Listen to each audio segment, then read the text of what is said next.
अस्सलाम वालेकुम। आप देख रहे हैं PA न्यूज़ HD और मैं हूं आपके होस्ट सादिया बतूल। शामिल करते हैं आज की अहम खबरें। रिपोर्ट शामिल करते हैं महर ज़हूर अहमद से।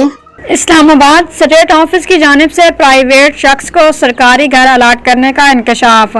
जालसाजी का पोल 2 साल बाद खुला। थाना आबपारा में मुकदमा दर्ज। मुलजमान अरसलान गिरफ्तार ना किया जा सका। इस्लामाबाद के चीफ कमिश्नर ऑफिस का जाली असिस्टेंट बनकर सरकारी घर अलाट करवाने वाले शख्स के खिलाफ थाना आबपारा में मुकदमा दर्ज कर लिया गया। जाली दस्तावेजात से हासिल किया गया सरकारी मकान खाली करने के लिए जालसाज अरसलान ने एक्साइज अफसर से 6 लाख रुपए भी वसूल किए। इस्लामाबाद के थाना आबपारा में दर्ज FIR के मुताबिक प्राइवेट शख्स ने खुद को चीफ कमिश्नर ऑफिस में बतौर असिस्टेंट जाहिर करके स्टेट ऑफिस में दस्तावेजात जमा करवाई। 2 साल बाद मालूम हुआ कि वो शख्स सरकारी मुलाजिम ही नहीं। इस दौरान मुलजिम घर खाली करने के लिए एक्साइज अफसर से 6 लाख रुपए भी बटोर चुका था। मुकदमे के बावजूद जाली एहलकार ताहार गिरफ्तार नहीं किया जा सका।